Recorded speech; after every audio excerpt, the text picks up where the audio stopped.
Gracias a los tres por las fantásticas presentaciones. Nos acompaña además Nair Quijada en la mesa de Córdoba. Bueno, escuchamos las preguntas. Cachita.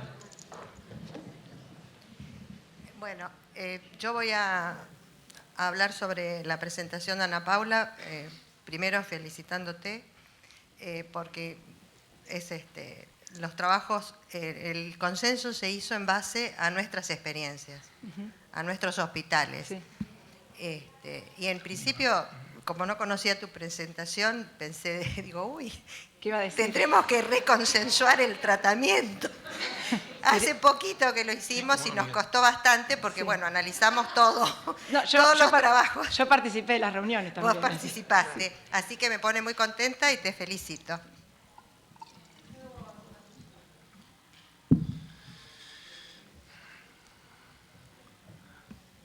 Charlamos mucho con Marta el tema te estás riendo ya. Quería hacer un comentario. Está Diana.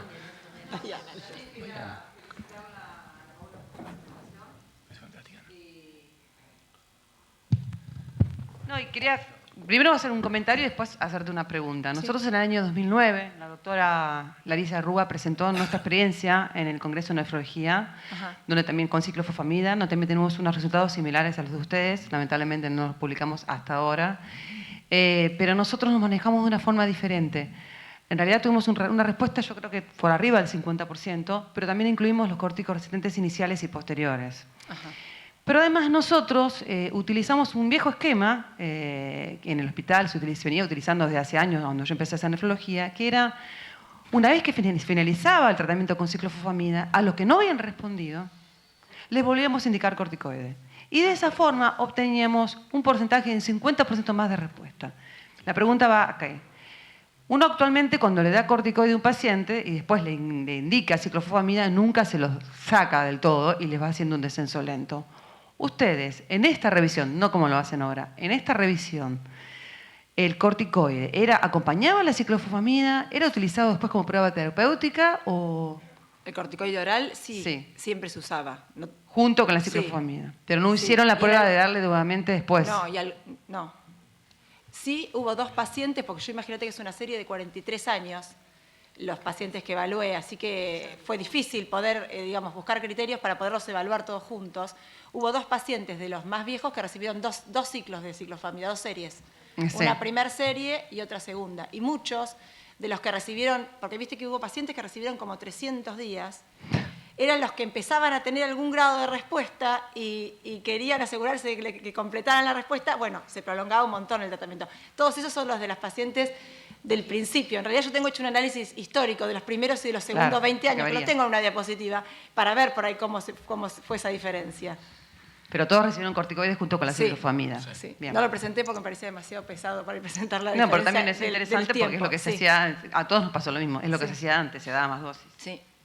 No, yo quería adicionar a lo que comentó Diana, que el grupo de corticoresistentes posteriores, que habíamos analizado en ese mismo trabajo, respondieron 100% sumándole la prueba de corticoides post. Ajá. Quiere decir que para nosotros, según esos resultados, tener una resistencia posterior es una situación casi totalmente controlable o con la ciclofamida o con la suma de corticoides a posteriori.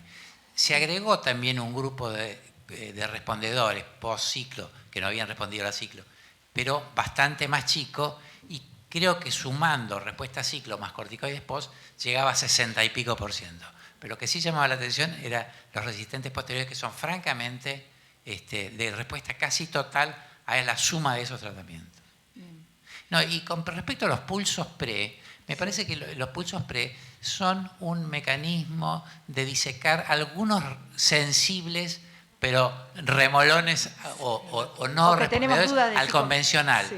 Que después cuando responden, que suban más o menos un 30% para los ingleses, cuando responden, son pacientes de riesgo, de resistencia posterior, o de recaídas frecuentes o dependencia. Es decir, que uno los saca de la resistencia inicial con los pulsos corticoides, pero los pasa a un grupo de alto riesgo de dependencia o de resistencia posterior.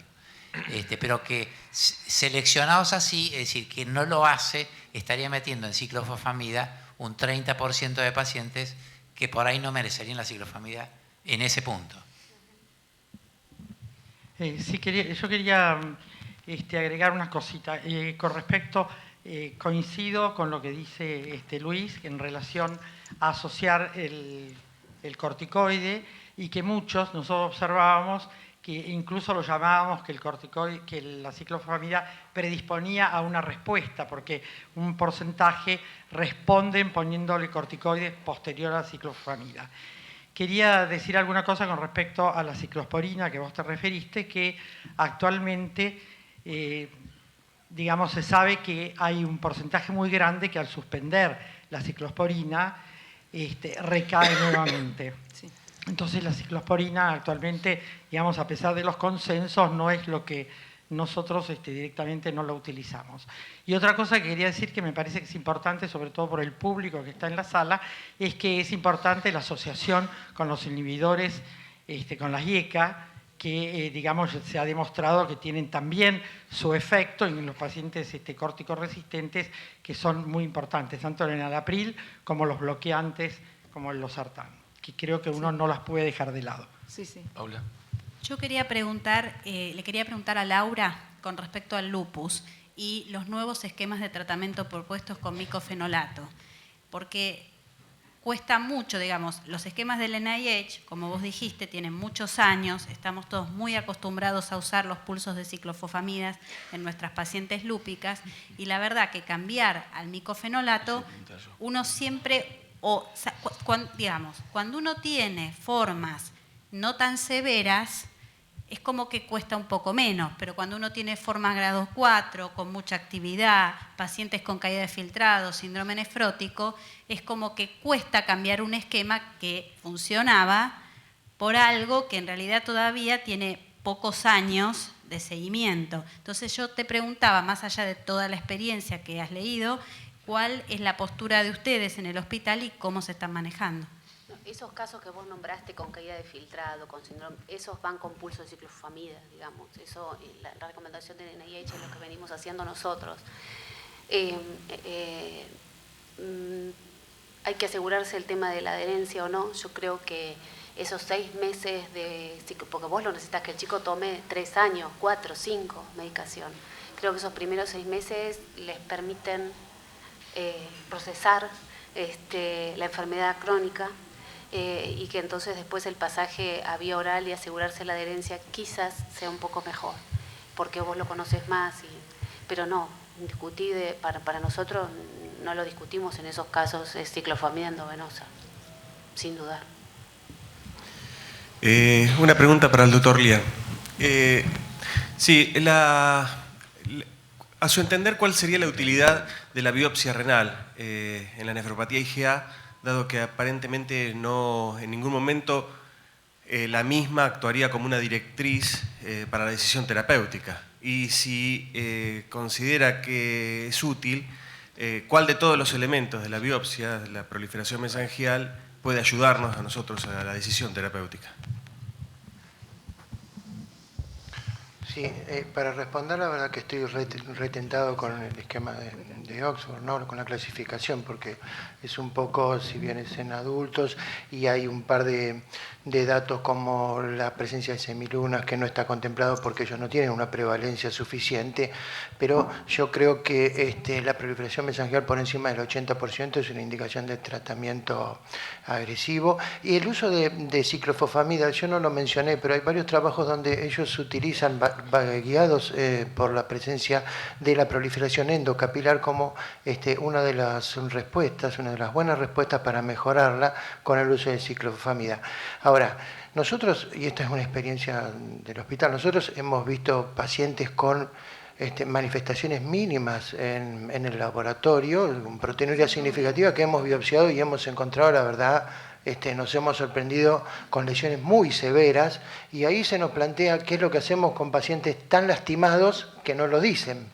Y ese es un motivo de discusión, lo hemos tenido con varios pacientes, porque la verdad es que si uno seguía exclusivamente por la histología tendría que hacer un tratamiento marcadamente agresivo, pero son pacientes que tienen proteinuria significativa y que nosotros encima le damos la nefroprotección y están sin proteinuria. En ese caso, la verdad, hacemos la nefroprotección solamente. Doctora López. ¿A vos estás, Marta? No te había visto, perdón. Una pregunta para el doctor Lerm y en línea con la pregunta que acaba de responder. De nuevo, la indicación de la biopsia, que para nosotros los nefrólogos siempre es un punto importante, ¿no? Si sabemos que en ese primer segmento de pacientes que tienen solo hematuria microscópica o hematuria macroscópica intermitente sin proteinuria, si sabemos que en esos pacientes, según lo que usted nos presentó, la posición es control del paciente cada 6 o 12 meses, ¿qué indicación tendría la biopsia en esos pacientes? No, nosotros la verdad es que no indicamos la biopsia en los pacientes con microhematuria solamente, no lo hacemos.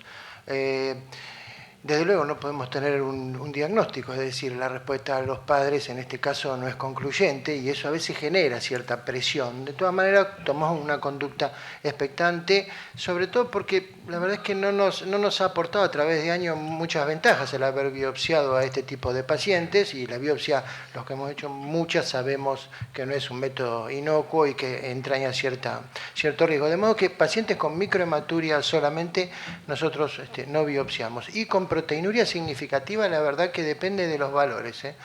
También es un tema controversial. En general, bueno, los nefrólogos adultos, si hay acá alguno presente, biopsian todas las proteinurias con hematuria. Pero nosotros en realidad tomamos a veces ciertas conductas expectantes, quizá le damos la nefroprotección y si con la nefroprotección lo controlamos y el paciente no tiene otros síntomas, esperamos, por supuesto con la biopsia a la vista, pero con microhematuria solamente como monosintomática no biopsiamos. Sí, le pregunto eso porque han publicado artículos, sobre todo los japoneses, en los cuales biopsian a las hematurias microscópicas, y a eso me parece de terror. O sea, bueno, hacen tonsilectomía con todos, así que...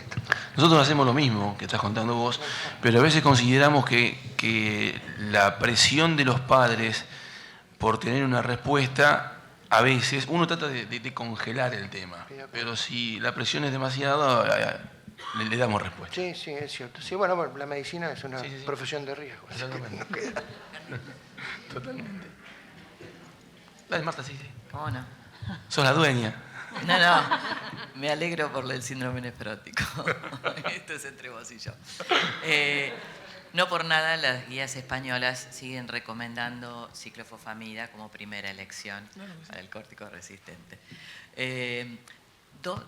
Igual poder decirlo, habiendo revisado un número enorme de pacientes, es como que da mucha tranquilidad.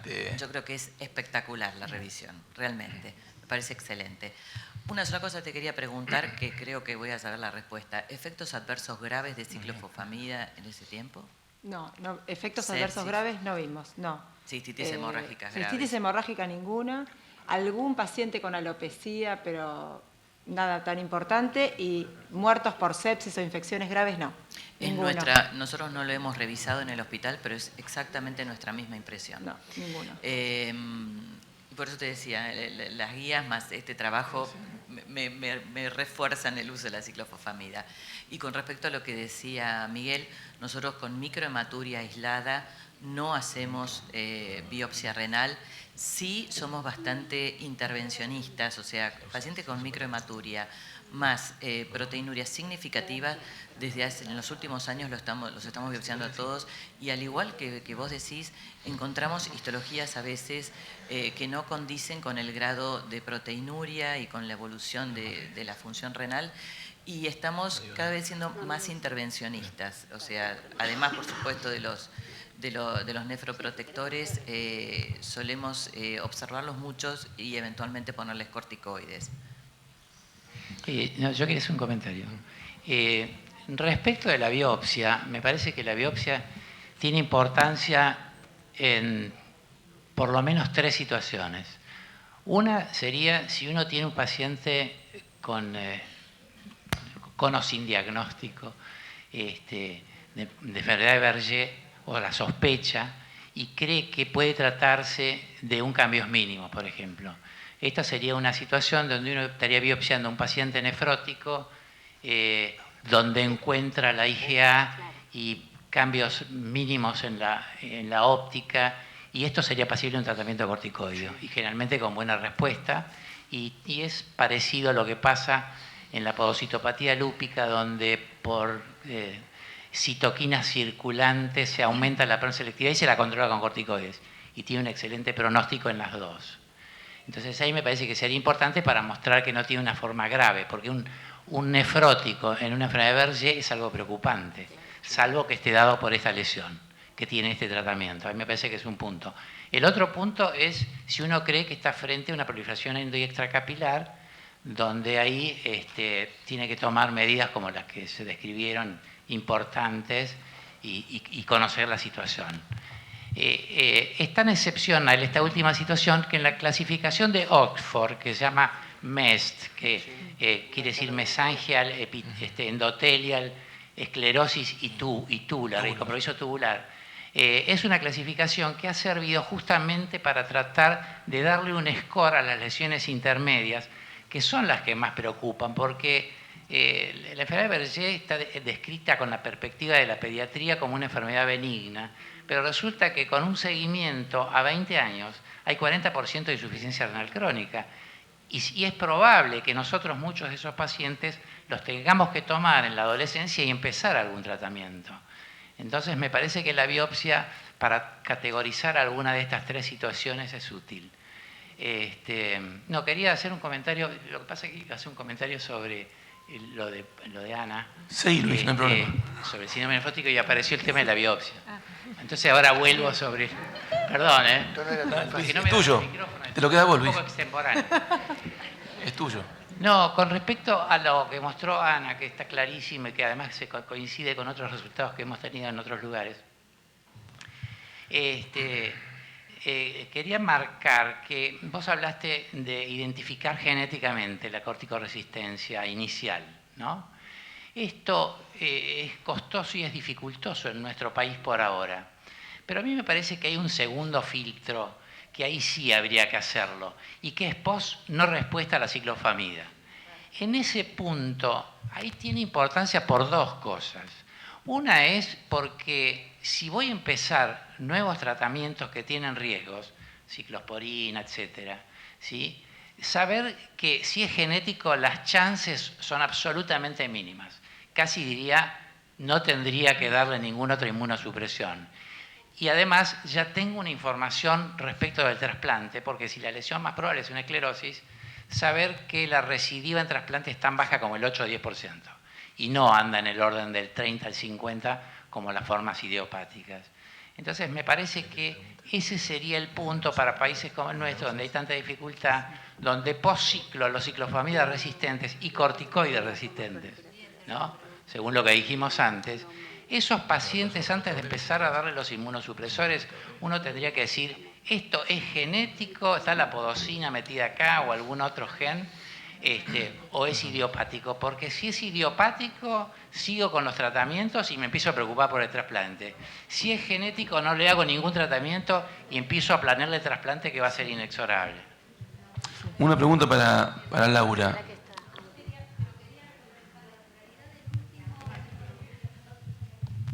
El último, hace muy poquito salió en Pediatric Nephrology toda una revisión de síndrome nefrótico congénito, o sea, no congénito, genéticamente determinado. Sí.